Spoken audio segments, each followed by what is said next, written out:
Bonjour, chers frères et sœurs en Christ. Bonjour, chers internautes. Bonjour, Eric. Bonjour Karine. Voilà, nous sommes à nouveau réunis aujourd'hui autour de la parole, évidemment.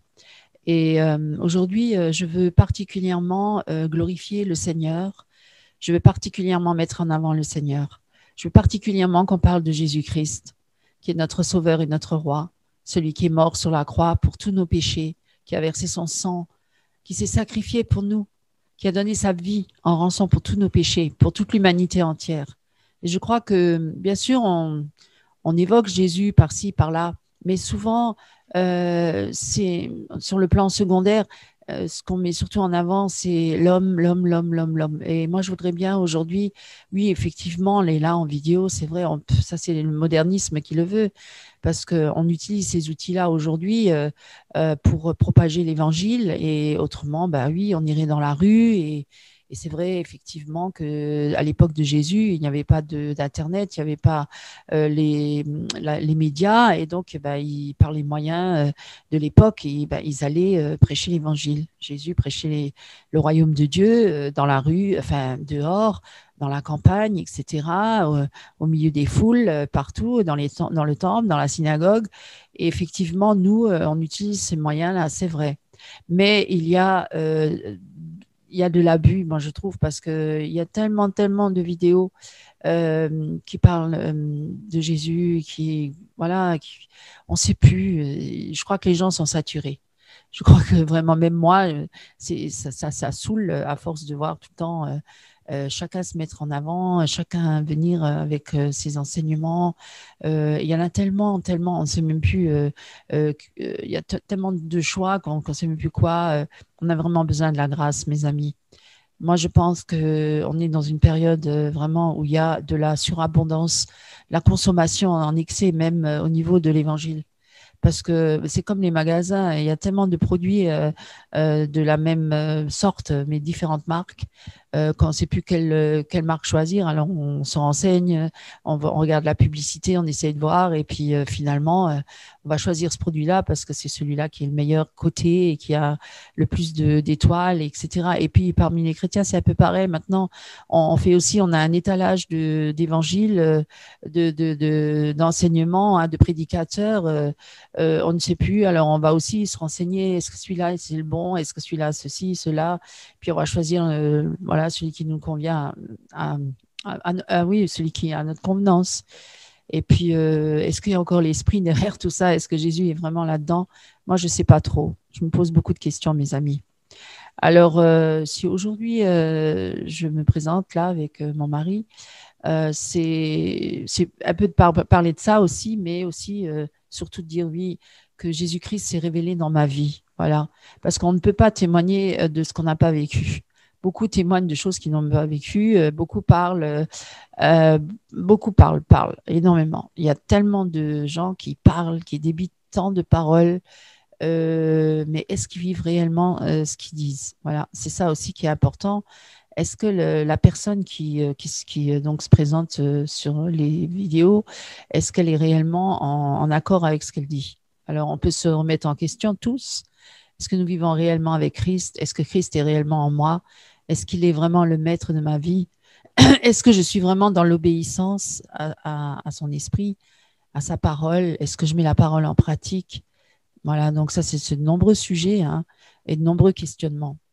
Oui, nous devons regarder à nous-mêmes avant de vouloir, comme il disait, enlève d'abord la poutre de ton œil avant d'enlever le fétu de l'œil de ton voisin. C'est vrai, effectivement, on pourrait s'amuser à toujours regarder les défauts des autres et ne pas voir nos propres défauts. C'est vrai, parce que c'est tellement plus facile de critiquer son prochain que de voir que soi-même, on est aussi loin, loin de ressembler à Christ, effectivement. Parce que ce qui est important aujourd'hui, est-ce que nous sommes réellement disciples de Christ, et est-ce que nous marchons vraiment dans ses voies? Est-ce que nous lui obéissons? Est-ce que c'est vraiment Christ qui règne en moi? C'est ça surtout c'est ce qu'il faut vraiment réellement se poser comme question.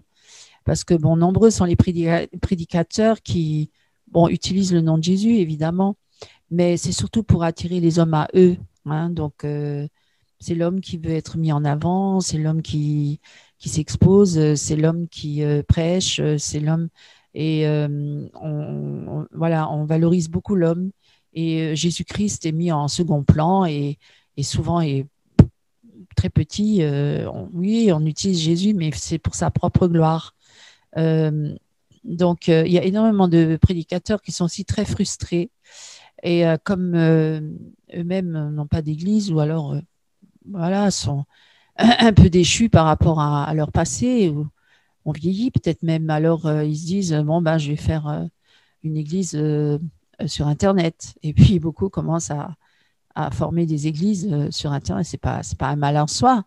On peut parler à des auditeurs et ils nous écoutent, ils nous entendent. Mais ce qui est le plus important, c'est quand même l'œuvre du Saint-Esprit, c'est-à-dire que c'est quand même Jésus qui attire les hommes à lui, c'est pas l'homme. Nous, on n'est rien, on peut rien faire par nous-mêmes, on n'a aucun pouvoir.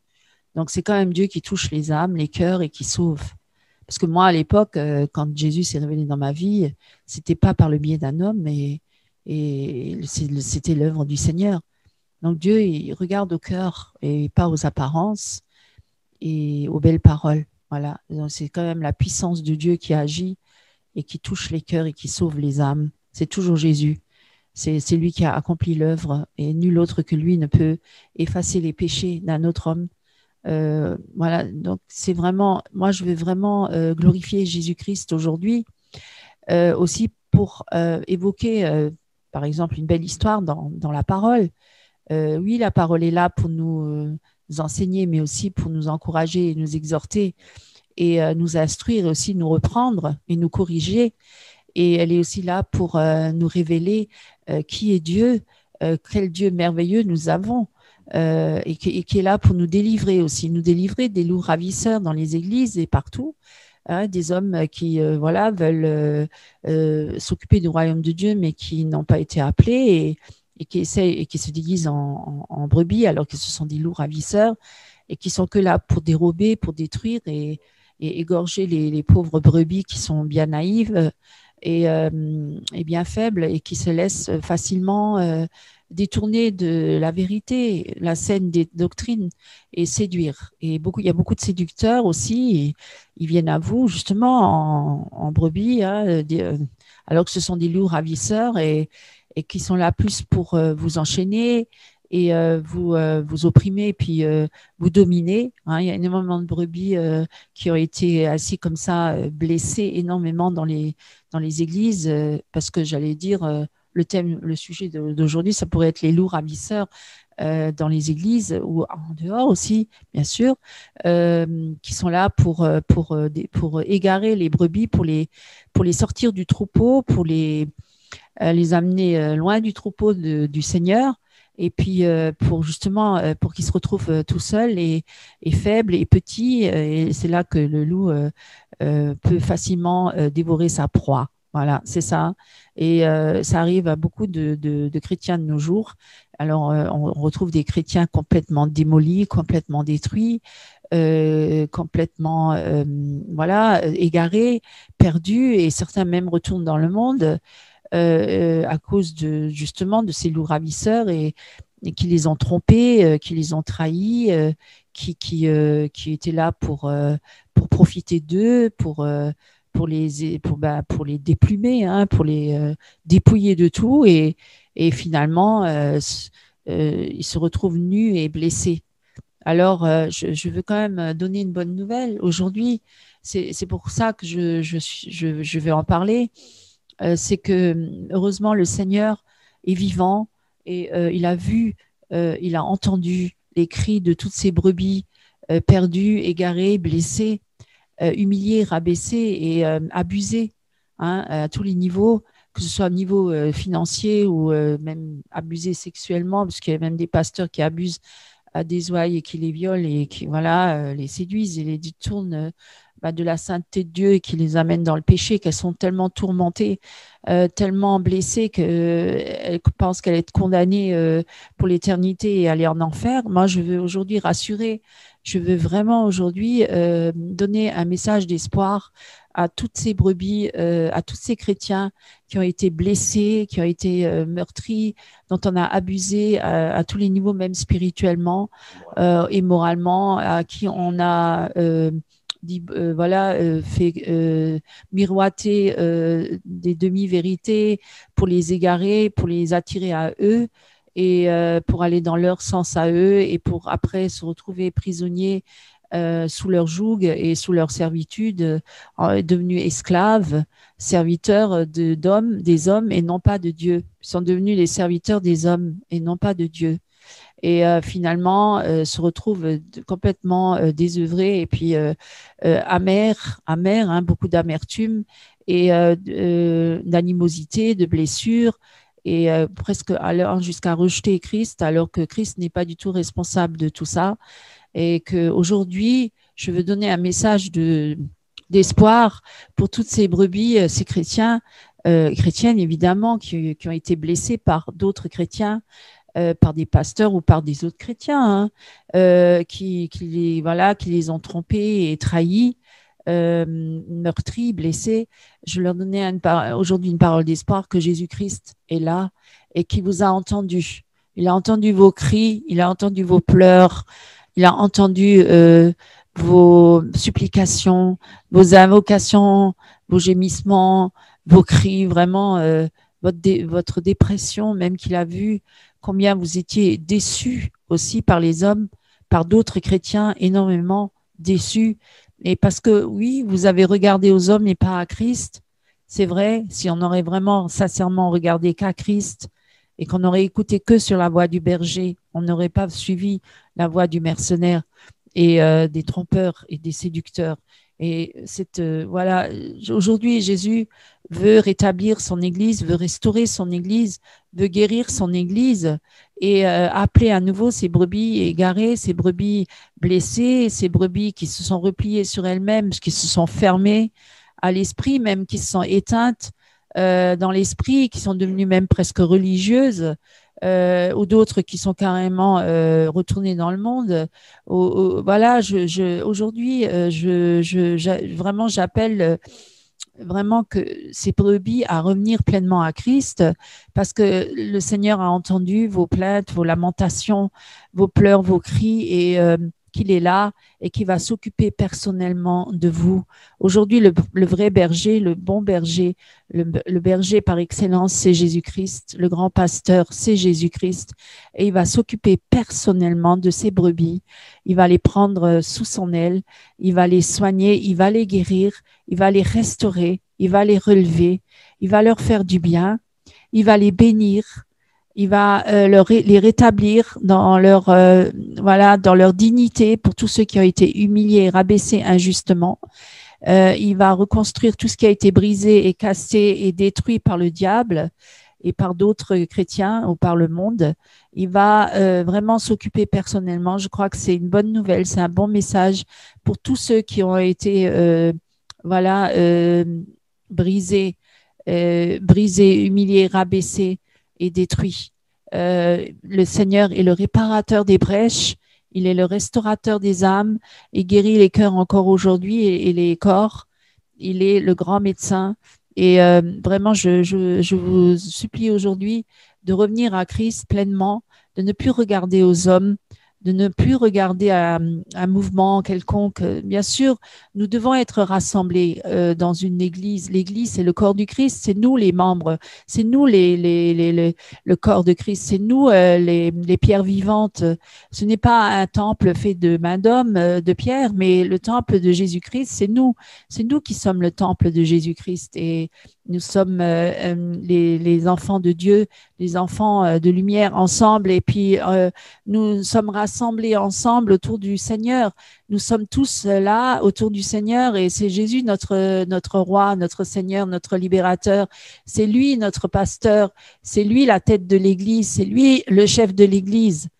Et nous sommes tous membres les uns des autres et nous devons être là pour nous aimer et nous exhorter, nous encourager et pas pour élever l'un ou l'autre, pas pour élever un homme ou une femme, pas pour mettre un sur un piédestal et tous les autres sont là à leurs pieds. C'est pas comme ça que Jésus-Christ a prêché la bonne nouvelle du salut Et l'évangile, voilà, c'était que nous sommes tous les rachetés du Seigneur, nous sommes tous les bien-aimés du Seigneur, nous sommes tous sacrificateurs selon le Seigneur et nous sommes tous, voilà, ses fils et ses filles de Dieu. Et il n'y a pas un ou qui que ce soit qui est supérieur à un autre. Voilà, donc je veux vraiment vous encourager. Et Jésus d'ailleurs lui-même avait donné cette parabole et on peut le lire si tu veux bien le lire, Eric. Cette parabole qui est dans Luc 15, qui parle justement de ce bon berger qui a laissé ses 99 brebis parce qu'elles étaient avec lui, autour de lui, mais qui allait chercher celles qui étaient perdues, celles qui s'étaient égarées et qui risquaient de mourir et risquer sa vie, peut-être des loups autour, des ravisseurs, pour le détruire. Et finalement, le bon berger a laissé ses 99 brebis pour aller chercher celle qui était perdue. Et il l'a retrouvée. Et il y avait une joie dans le ciel et une joie parmi les brebis parce que le berger a retrouvé cette petite brebis égarée. Ça peut être, c'était nous, mes amis, c'est vous, c'est nous, c'est tous ceux qui sont égarés. Et le Seigneur est bon. Voilà, tu peux lire. Oui. Alors, Luc, chapitre 15, à partir du verset 1. Tous les publicains et les gens de mauvaise vie s'approchaient de Jésus pour l'entendre. Et les pharisiens et les scribes murmuraient, disant, « Cet homme accueille les gens de mauvaise vie et mange avec eux. » Mais il leur dit cette parabole. « Lequel d'entre vous, s'il a 100 brebis et qu'il en perde une, ne laisse les 99 autres dans le désert pour aller à la recherche de celle qui est perdue, jusqu'à ce qu'il la trouve. Lorsqu'il l'a trouvée, il la met avec joie sur ses épaules. Et de retour à la maison, il appelle ses amis, ses voisins, il leur dit, « Réjouissez-vous avec moi, car j'ai trouvé ma brebis qui était perdue. De même, je vous le dis, il y aura plus de joie dans le ciel pour un seul pécheur qui se repent que pour 99 justes qui n'ont pas besoin de repentance. » Gloire à Dieu. Merci Seigneur. C'est toi le bon berger qui prend soin de ses brebis. C'est vrai que tu laisses les 99 autres pour aller chercher celle qui est perdue, égarée. Et une fois que tu l'as trouvée, tu la prends dans tes bras, tu la portes et tu la soignes. Tu prends particulièrement soin de cette brebis-là, en particulier. C'est ce qu'on devrait faire aussi. C'est que parfois, il y a des chrétiens qui sont plus blessés que d'autres, hein, et qui ont besoin de plus de soins que d'autres. Et il faut s'en occuper, il faut les entourer, il faut leur faire du bien, il faut les bénir, il faut prier pour eux, il faut intercéder, il faut les encourager, il faut les exhorter. C'est ce que Dieu nous demande. C'est ça, aimer son prochain aussi. C'est pas juste être là pour se glorifier et s'élever plus que les autres parce qu'on est bien, parce qu'on est grassouillé, on a la bonne nourriture, on est bien gros, bien gras, et puis on oublie celle qui est petite et frêle et qui est malade et qui a besoin qu'on s'en occupe particulièrement. C'est ça aussi, renoncer à soi-même et s'occuper des autres et voir qu'est-ce qui ne va pas chez cette brebis-là. Pourquoi est-ce qu'elle est dans cet état-là? Qu'est-ce qui lui est arrivé? Voilà, c'est pourquoi je vous encourage aussi à être moins centré sur vous-même et à être moins égoïste, vous les chrétiens, et à être plus préoccupé par votre prochain, de celui qui est à côté de vous, ou même dans votre propre famille. Il y a des personnes qui souffrent et on ne sait même pas pourquoi ils souffrent, on ne se pose même pas la question. Et c'est vrai qu'il est dit dans la parole de Dieu que dans les derniers temps, il y aura beaucoup de moqueurs, des grands égoïstes aussi, des personnes qui sont imbues d'elles-mêmes, arrogantes, blasphémateurs et qui ont l'apparence de la piété, mais qui ont renié la force et la puissance et l'amour forcément, et qui sont plus centrés sur eux-mêmes et sur leur moi, et sont très égoïstes aussi, et qui veulent élever leur moi, leur personnalité, faire le culte du moi, le culte de leurs prestations, le culte de ce qu'ils sont, de ce qu'ils font, et puis on oublie tous ceux qui sont là à côté, qui sont faibles, petits et qui souffrent, mais ils sont insignifiants ces gens-là. Mais qu'est-ce qu'ils nous apportent? Parce que c'est sans intérêt. Celui qui cherche toujours son propre intérêt ne va pas forcément se préoccuper des besoins des autres. aussi peu, hein, on s'occupe plutôt de soi-même. Et aujourd'hui, on a cette tendance aussi, c'est un peu le New Age, hein, c'est le Jésus New Age, c'est de chercher le bien-être pour soi et de développer le développement personnel et puis surtout de rechercher à comment je peux m'épanouir en Christ et surtout trouver tous les moyens possibles pour être dans le bonheur parfait et dans la plénitude et voilà, toujours être en haut et jamais en bas, comme certains disent. Mais le chemin qui mène au royaume de Dieu, c'est un chemin qui nous passe par beaucoup d'afflictions, des tribulations aussi. Et ce n'est pas forcément un chemin facile, c'est un chemin étroit. Hein, et puis, renoncer à soi-même et porter sa croix. Est-ce qu'on aime parler de ça? Non, pas trop. À cause d'Internet, beaucoup veulent s'afficher maintenant et toujours être reconnus, être vus. Certains sont même tellement omnibulés, je vais dire, tellement focalisés sur leurs vidéos propres, à chercher combien de vues est-ce que j'ai aujourd'hui, combien de pouces. N'oubliez pas de mettre votre pouce. N'oubliez pas je sais pas, enfin, je trouve ça, je suis désolée, mais bon, est-ce qu'on a, c'est des enfants qui recherchent ça, c'est pas des adultes. Je veux dire, un qui est adulte en Christ, est-ce qu'il recherche ça, sincèrement? Est-ce qu'il n'est pas comblé par la présence de Dieu et c'est pas la faveur des hommes qui recherchent, c'est plutôt la faveur de Dieu. Est-ce qu'on a besoin de ça, mes amis? Je sais pas, posez-vous la question. Bon, après, on n'est pas parfait et nous avons tous besoin d'être sanctifiés. Nous avons tous besoin de la grâce, hein, de la grâce du Seigneur, tous autant que nous sommes. Et je remercie vraiment le Seigneur pour m'avoir permis de parler aujourd'hui. C'est une grâce, voilà. Et merci Eric, voilà, merci. Et finalement, que le Seigneur vous bénisse et vous fasse beaucoup, beaucoup de bien, qui vous délivre surtout de tout ce qui empêche le Seigneur de vivre pleinement en vous. Et parce que vivre, le Christ qui vit en moi, c'est là le vrai bonheur, mes amis. C'est là où on est réellement bien. Parce que notre but, il est céleste, il n'est pas terrestre. Et personne, rien ni personne ne pourra combler votre cœur autant que la présence de Christ en vous. Aucune théologie, hein, même pas les pères de l'Église, personne ne pourra combler votre cœur autant que la présence de Christ en vous, le Saint-Esprit. Évidemment, il faut être né de nouveau. Il faut avoir rencontré Christ dans sa vie, hein, parce que sinon, ça devient de la religion. Et c'est uniquement intellectuel. On connaîtra peut-être intellectuellement les choses, mais on n'aura pas le vécu, le vivant, parce que Dieu, il est vivant. Il est vivant.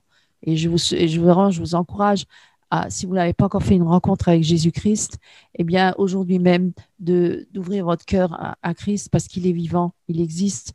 Moi, je l'ai vu, j'ai vu le bras de Dieu, je sais qu'il existe et je sais qu'il peut se révéler dans votre vie. Si vous le cherchez de tout votre cœur, si vraiment, réellement, vous voulez vraiment rencontrer Christ dans votre vie, que vous voulez vous détourner de vos mauvaises voies, de vos péchés, vous repentir réellement, sincèrement, ça c'est l'œuvre de Dieu de toute façon, eh bien le Seigneur se révélera puissamment dans votre vie et vous serez sauvés, vous nés de nouveau, convertis et vous ferez encore une brebis en plus dans le royaume de Dieu parmi le peuple de Dieu. Soyez les bienvenus parmi le peuple de Dieu parce qu'il y a de la place pour beaucoup de monde, hein, c'est pas petit, hein, on n'est pas une secte, le ciel est grand et Dieu est tout puissant. Voilà, soyez bénis parce que nous voulons nous réjouir ensemble dans le royaume de Dieu. Parce que c'est ça notre but, hein, c'est d'être éternellement avec Christ dans sa présence. Et c'est ça qui est merveilleux, mes amis. C'est ça à quoi c'est notre espérance. Notre espérance. Alors que le Seigneur vous fortifie et vous aide et que tous ceux qui ont besoin de guérison, de délivrance, eh bien, le Seigneur est là. Il vous a entendu. Il a entendu vos cris, vos larmes. Il a entendu vos pleurs. Il a entendu vos gémissements. Il a même entendu vos soupirs. Il a tout entendu. Et il est là et il veut vous tendre la main. Et faites-lui confiance. Qu'il vous délivre des hommes, qu'il vous délivre de l'emprise du malin, qu'il vous délivre des pièges de Satan, qu'il vous délivre de tout, du monde, du péché, qu'il vous délivre et vous verrez combien Dieu est bon. Et Dieu est grâce et miséricorde. Il a des grandes choses, des richesses merveilleuses à vous donner, à partager avec vous. Et il n'est pas avare, il n'est pas égoïste. Il donne la vie en abondance. Et il ne sélectionne pas comme le monde. Ce n'est pas parce que nous sommes meilleurs que d'autres. Non, non, non, c'est juste par pure grâce. C'est pas par nos mérites. C'est pas par nos œuvres que nous sommes sauvés. C'est par la grâce. Et tout un chacun peut venir à lui, qu'il soit petit ou grand, qu'il soit riche ou pauvre, qu'il soit moche ou beau, qu'il soit vraiment, peu importe sa condition. Dieu ne regarde pas aux apparences, Dieu regarde au cœur. Et celui qui vient à lui et qui vient avec un cœur brisé, un cœur humilié, un cœur qui se repent, eh bien Dieu le prend dans ses bras, et il l'accepte. Il fait de lui une nouvelle créature. Il le change, il le transforme, il le délivre, il le sauve, il le libère de tout. Mes amis, c'est ça Dieu. Il est merveilleux. Merci Seigneur. Que le Seigneur vous bénisse. Amen.